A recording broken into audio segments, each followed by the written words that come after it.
আসসালামু আলাইকুম and welcome to loop and logic. So আজকের লেকচার ভিডিওতে আমরা দেখব আনসার্টেনিটি এই চ্যাপ্টারটা। সো আনসার্টেনিটি এই চ্যাপ্টারে মূলত দুইটা পোর্শন আছে, একটা থিওরিটিক্যাল এন্ড হালকা একটু একটা ম্যাথ করব আমরা এখানে। আমরা লিস্ট করে রাখছি। এই ম্যাথটা আমরা করব। কই গেল? এই ম্যাথটা আমরা করব। এর পরের পোর্শনটা হচ্ছে মূলত প্রবাবিলিটি থেকে, মূলত বায়াস যে থিওরেম আছে এটার উপরে হচ্ছে যে ওইটাতে বেশি ফোকাসড করা আছে। সো ওই পোর্শনটা হচ্ছে আমরা পরে করব। সো আনসার্টেনিটিতে আমাদের যে আনসার্টেনিটির বাংলা শব্দ যদি আমরা ধরি তাহলে সেটা হচ্ছে অনিশ্চয়তা। সো আর্টিফিশিয়াল ইন্টেলিজেন্সে অনিশ্চয়তা আবার কি? সো আর্টিফিশিয়াল ইন্টেলিজেন্সে অনিশ্চয়তা হচ্ছে প্রতিটা স্টেপেই যে আমরা কোনোটাই একবারে 100% সার্টেনিটি নিয়ে বলতে পারি না যে এইটাই হচ্ছে, তাই না? সো এখানে আমরা যদি হচ্ছে এটা ডেফিনেশনটা দেখি, in AI uncertainty means the system does not know with complete confidence what is true or what will happen. ওকে, তো আমরা কখনোই বলতে পারি না যে কোনো একটা মডেল 100% হচ্ছে যে কি অ্যাপ্রোপ্রিয়েট। ঠিক আছে, সো এখানে আমরা যদি এক্সাম্পল নেই, a medical AI may think a patient has flu with 70% probability. আমরা বলতেই পারবো না যে আমরা এআই থ্রুতে কোনো একটা রোগ নির্ণয় করলাম এবং ওইটার হচ্ছে যে ওইটাই হওয়ার possibility 100%। A self-driving car may detect an object but be not fully sure whether it is a person, sign or shadow. Okay, so আমরা আনসার্টেনিটি এর সাথে ওতপ্রোতভাবে জড়িত এবং আনসার্টেনিটির one of the main portion হচ্ছে যে প্রবাবিলিটি। সো আপনি যত ভালো প্রবাবিলিটি পারবেন আপনার এই সাইডে আপনার তত বেশি নলেজ আপনি হচ্ছে গেইন করতে পারবেন। সো হোয়াই আনসার্টেনিটি হ্যাপেন্স, এই ক্ষেত্রে আমরা uncertainty usually comes from incomplete data. আমাদের ডেটা ইনকমপ্লিট যদি থাকে, noisy or wrong data, like আমরা যে এই ক্ষেত্রে বললাম self driving car May detect an object, এটা হচ্ছে অবশ্যই একটা নয়েজি অর ইনকমপ্লিট ডেটা ছিল, রং ডেটা ছিল। হিডেন ইনফরমেশনের জন্য আনসার্টেনিটি আসতে পারে, র্যান্ডম ইভেন্টস হইতে পারে, কমপ্লেক্স এনভায়রনমেন্টও আনসার্টেনিটি আসতে পারে। সো এটা হচ্ছে আমাদের লাইক 1 or 2 মার্কসের জন্য আসতে পারে এরকম একটা কোশ্চেন।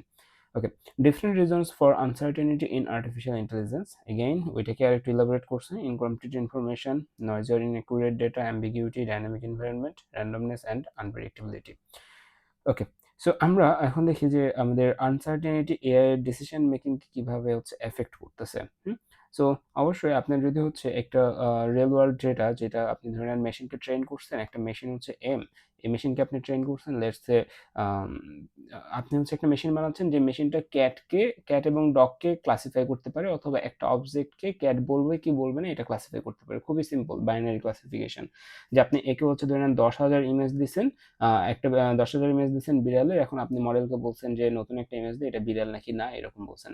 সো আপনি হচ্ছে এই যে 10,000 ইমেজ দিয়েছেন, এই 10,000 ইমেজই ধরে নিন ইনস্টাগ্রামে যেসব হচ্ছে যে হৃষ্টপুষ্ট যেসব ক্যাট থাকে, ফ্যান্সি ক্যাট, সেই ফ্যান্সি ক্যাটের ইমেজ দিয়ে আপনি মডেলটাকে ট্রেন করাইছেন। এখন এটি ডিপ্লয়মেন্টের পরে আপনি যখন এই মডেলটাকে টেস্ট করতে যাবেন, ধরেন বাংলাদেশের একটা যে দেশি বিড়ালগুলো আছে সেগুলোর ইমেজ দিয়ে, তখন এই মডেলটা কিন্তু হচ্ছে যে খুবই আনসার্টেইন থাকবে এটা নিয়ে যে এটাকে কি সে বিড়াল বলে ক্লাসিফাই করবে নাকি করবে না। কারণ আপনি ট্রেন করছেন অন্য এক ধরনের ডেটা দিয়ে এবং আপনি হচ্ছে টেস্ট করতেছেন আরেক ধরনের ডেটা দিয়ে, তাই না? সো এই ক্ষেত্রে আমাদের কি হচ্ছে, এই ক্ষেত্রে আমাদের কনফিডেন্সটা কি করতেছে, প্রেডিকশনে রিডিউস করতেছে। Can lead to wrong decision. হ্যাঁ, এই ধরনের যে আমি ইমেজ যদি হচ্ছে দেই যে খুবই হচ্ছে রোগাক্রান্ত বা ধরে নিচ্ছে একবারে মানে হাড়-সাড় এরকম একটা বিড়ালের ছবি যদি মডেলকে দিয়ে বলি এটা কি বিড়াল নাকি না এটা ডিফাইন করে দাও আমাকে, মডেল তখন কিন্তু হচ্ছে আমাকে রং ডিসিশন দিতে পারে। এবং এক্ষেত্রে requires probabilistic reasoning. AI often use probability, Bayesian models, fuzzy logic or confidence score to handle uncertainty. So uncertainty পুরাটাই আমাদের এই কয়েকটা জিনিসের উপরেই মূলত হচ্ছে ডিপেন্ড করে আমরা হচ্ছে প্রেডিকশন দিই যে এটার এত পার্সেন্ট পসিবিলিটি আছে এইটা হওয়ার। ওকে, encourage cautious action. When uncertainty is high, systems may delay action, ask for more information or send the case for human review. So এই হচ্ছে আমাদের আনসার্টেনিটি কিভাবে এআই ডিসিশন মেকিং কে কি করতেছে, বাধাগ্রস্ত করতেছে।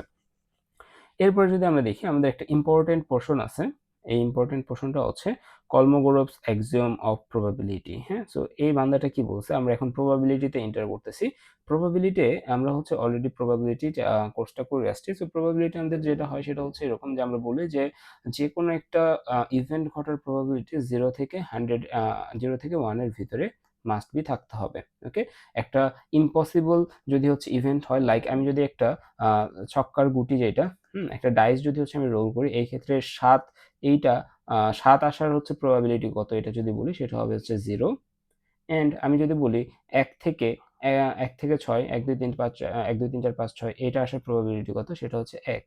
ওকে, সো আমরা এরকম বেশ কিছু জিনিস এখানে দেখব। সেটা হচ্ছে আমাদের কলমোগরফস অ্যাক্সিওম প্রবাবিলিটিতে আমাদের কয়েকটা প্রপার্টিজ আছে। তার মধ্যে প্রথমটা হচ্ছে নন নেগেটিভিটি, অর্থাৎ আমাদের প্রবাবিলিটি অফ এ, যে কোনো একটা ইভেন্টের প্রবাবিলিটি অবশ্যই আমাদের 0 থেকে বড় হইতে হবে বা 0 সমান হইতে পারে, সমস্যা নাই।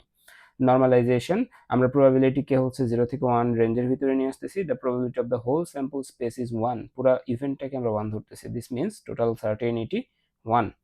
অ্যাডিটিভিটি বলতে আমরা বোঝাচ্ছি যে দুইটা ইভেন্টস এ এন্ড বি যদি হচ্ছে মিউচুয়ালি এক্সক্লুসিভ হয়, তাহলে তাদের ইউনিয়নটা হবে P of A plus P of B. অর্থাৎ আমরা এ এবং বি একটা আরেকটার উপরে ডিপেন্ডেন্ট না, অর্থাৎ mutually exclusive, they can not happen together, এরকম দুইটা প্রবাবিলিটির ইউনিয়ন যদি আমরা করি, তাহলে প্রবাবিলিটি এ এবং প্রবাবিলিটি বি এর যোগফলটাকে আমরা পাবো। ওকে, সো এখন হচ্ছে আমরা এখানে আরেকটা দেখবো, সেটা হচ্ছে এক্সাম্পল। সেটা হচ্ছে suppose a die is rolled, sample space বলতে ওই ডাইটাকে রোল করার পরে আমার কি কি পসিবল আউটকাম আসতে পারে সেটাকে আমরা স্যাম্পল স্পেস বলতেছি, লাইক 1 থেকে 6। সো আমরা এখানে ধরলাম যেসব জোড় সংখ্যা আছে তাদেরকে হচ্ছে এ, এবং আরেকটাকে ধরলাম বি, ঠিক আছে, মানে যেসব বিজোড় সংখ্যা আছে। সো 2 4 6 আর 1 3 5। এখন যদি আমি বলি প্রবাবিলিটি অফ গেটিং এ, অর্থাৎ জোড় সংখ্যা পড়ার আমাদের সম্ভাবনা কত, তাহলে আমাদের যেটা হবে সেটা হচ্ছে আমার টোটাল স্যাম্পল স্পেস কয়টা, আমাদের টোটাল স্যাম্পল স্পেস হচ্ছে 6টা। সো আমাদের 6 প্রবাবিলিটি এ তে আমাদের সদস্য সংখ্যা কত, 3টা, তাহলে 3/6 অর্থাৎ কত আমাদের 1/2। ওকে, সো প্রবাবিলিটি অফ এ হবে হচ্ছে 1/2। এখন যদি বলি প্রবাবিলিটি অফ বি, তাহলে কত হবে, সেম ভাবে টোটাল স্যাম্পল স্পেস 6টা এবং বি এর স্যাম্পল স্পেস কয়টা, 3টা। সো আমাদের ক্ষেত্রে আসবে হচ্ছে হাফ। এবং এখানে একটা ইম্পর্টেন্ট প্রপার্টিজ আছে, সেটা হচ্ছে আমাদের অবশ্যই এরা যেহেতু মিউচুয়ালি এক্সক্লুসিভ, এদেরকে যোগ করে P of A plus P of B, এই দুইটাকে যোগ করে আমাদের রেজাল্ট অবশ্যই এক হইতেই হবে, এক হইতে হবে। এইটা হচ্ছে আমাদের কলমোগ্রাফস প্রপার্টির একটা হচ্ছে কি এক্সিওম। ওকে, সো চলেন এটার এগেইনস্টে একটা ম্যাথ আমরা দেখবো। আচ্ছা, তার আগে এখানে দেখি important results derived from this axioms আর, আমরা হচ্ছে নাল একটা সেটের প্রবাবিলিটি, আমাদের প্রবাবিলিটি হচ্ছে 0। লাইক আমি হচ্ছে এরকম একটা ধরলাম প্রবাবিলিটি, সরি, আমরা এখানে আরেকটা কেস ধরলাম যে এই ডাইসটাকে রোল করার পরে এ সমান হচ্ছে এগুলো আসবে, বি সমান এগুলো আসবে, এবং সি নামক আরেকটা সেট ধরলাম, বললাম যে হচ্ছে এখানে কিছু নেই, কিছু আসবে না ডাইস রোল করার পরে, বা 7 আসবে। সো ইন দিস কেস আমাদের এটার প্রবাবিলিটি অফ সি কত আসবে, অবশ্যই 0 আসবে, তাই না? সো এটাই। সো আমাদের এরপরে যদি দেখি প্রবাবিলিটি অফ এ, এটাকে অবশ্যই কার ভিতরে থাকতে হবে, 0 থেকে বড় বা তার সমান, এবং 1 থেকে ছোট বা তার সমান হতে পারবে। ওকে, এবং কমপ্লিমেন্ট অফ এ, অর্থাৎ আমরা মাত্র দেখলাম আমাদের এই ডাইসটাকে রোল করলে জোড় সংখ্যা পড়ার প্রবাবিলিটি হচ্ছে হাফ। তাহলে বেজোড় সংখ্যা পড়ার প্রবাবিলিটি বের করার জন্য কি আমার প্রবাবিলিটি অফ বি একমাত্র অ্যান্সার হচ্ছে না? যেহেতু আমরা এখানে ইকুয়ালি ডিস্ট্রিবিউট করছি, সো আমরা এখানে বলতেই পারি প্রবাবিলিটি অফ বি, অথবা এখানে লিখতে পারি প্রবাবিলিটি অফ এ সি, অর্থাৎ কমপ্লিমেন্টস অফ এ, অথবা এ না হওয়ার প্রবাবিলিটি কত, সেটা হচ্ছে 1 minus probability of A. So যেহেতু আমরা টোটাল স্যাম্পল স্পেসকে 1 ধরতেছি এবং প্রবাবিলিটি অফ এ হচ্ছে আমরা এখানে হাফ, সো 1 মাইনাস হাফ হচ্ছে আমাদের হাফ। ওকে, সো এটা আমরা এখানে বোঝাচ্ছি। সো এটা হচ্ছে কাহিনী। So S M is the complement of A, এর কমপ্লিমেন্ট বোঝাচ্ছে। আচ্ছা, চলেন এখন আমরা এই ম্যাথটাকে একটু সলভ করার চেষ্টা করি যে এই ম্যাথে অ্যাকচুয়ালি কি বলছে। At a carnival there is a prize wheel with 3 colored sectors, red, blue and green. The carnival operator reports the following probabilities for a single spin. Probability of red 0.45, probability of blue হচ্ছে 0.30, probability of green হচ্ছে 0.20। ওকে, so এটা হচ্ছে তাদের দেয়া আছে। এখন আমাকে এ নম্বরে বলছে demonstrate uncertainty is, demonstrate uncertainty demonstrate করতে বলছে, সংখ্যা টঙ্কাগুলো দিবেন। Is this a valid probability model under Kolmogorov's axioms? এটা কি একটা ভ্যালিড প্রবাবিলিটি মডেল, এটা আমাকে জিজ্ঞেস করছে। অ্যান্সার হচ্ছে এটা আমরা কিভাবে প্রমাণ করব যে এটা ভ্যালিড নাকি ইনভ্যালিড। সো আমরা একটু আগে একটা প্রপার্টিজ দেখছি যে আমাদের যেহেতু এটা সবাই হচ্ছে ইন্ডিপেন্ডেন্ট কেস, তাই না, mutually exclusive. So in this case আমার যেটা হইতে হবে সেটা হচ্ছে প্রবাবিলিটি অফ রেড, মানে রেড আসার প্রবাবিলিটি, ব্লু আসার প্রবাবিলিটি এবং গ্রিন আসার প্রবাবিলিটি, তিনটারই যোগফল অবশ্যই ভাবে আমাকে এক হইতে হবে। সো আমরা এখানে দেখি যে এখানে তিনটার যোগফল সামহাও এক কিনা। সো আমরা যদি এখানে 0.45 প্লাস 0.30 প্লাস 0.20 দেখি, তাহলে আমরা এখানে পাবো হচ্ছে 95 0.95। সো এটা হচ্ছে আমাদের রেজাল্ট। বাট আমরা কি বলছিলাম, আমরা বলছিলাম যে এটা তিনটার যোগফলের প্রবাবিলিটি আমাকে মাস্ট বি কত হইতে হবে, 1 হইতে হবে। বাট এখানে যেটা হচ্ছে না সেটা হচ্ছে 1। সো আমরা এখান থেকে বলতেই পারি যে এখানে হচ্ছে এটা কি, এটা একটা ইনভ্যালিড প্রবাবিলিটি আন্ডার কলমোগরফস ল বা অ্যাক্সিওমস। ওকে, ফাইন। সো এরপরে যদি আমাদের বলে যে এখানে সেকেন্ডে যেটা বলছে if not valid explain which axioms fails, যদি এটা ভ্যালিড নাই হয় তাহলে আমাকে বলতে হবে কোন এক্সিওমটা ফেল করছে এখানে। ওকে, সো এখানে যে এক্সিওমটা ফেল করছে সেটা হচ্ছে নরমালাইজেশনের এক্সিওম, সেটা কি প্রবাবিলিটি অফ এস টোটাল স্পেসের প্রবাবিলিটি হতে হবে 1, টোটাল স্যাম্পল স্পেসের প্রবাবিলিটি হতে হবে 1, বাট এখানে আমি যখন টোটাল স্যাম্পল স্পেসের প্রবাবিলিটি আমি বের করতে গেছি তখন দেখছি 0.95, সো আমরা বলতেই পারি নরমালাইজেশনের যে এক্সিওমটা আছে আমাদের সেই এক্সিওমটা আমাদের এখানে ফেল করছে। ওকে, ফাইন। আচ্ছা, এরপরে বলছে যদি এইটা ভ্যালিড হয়, এটা তো একটা পোর্শন, এরপরে বলছে যদি ভ্যালিড হয় তাহলে হচ্ছে পি অফ নট গ্রিন এটাকে বের করতে বলছে। সো লেটস সে আমরা এখানে হচ্ছে আরেকটা ভ্যালু এখানে অ্যাড করলাম, প্রবাবিলিটি অফ লেটস সে কি দেওয়া যায়, পার্পল ইকুয়াল 0.05, তাহলে এখন যোগ করলে আমার এখানে অবশ্যই 1 আসবে। সো ইন দিস কেস আমাদের এটা ভ্যালিড, এবং ভ্যালিড হলে আমাকে বলছে compound probability of not green না হওয়ার প্রবাবিলিটি কত, গ্রিন না হওয়ার প্রবাবিলিটি কত সেটা আমাকে এখানে বের করতে বলছে। আমরা এখান থেকে ইজিলি কিন্তু এটা বের করে ফেলতে পারবো, গ্রিন না হওয়ার প্রবাবিলিটি কত।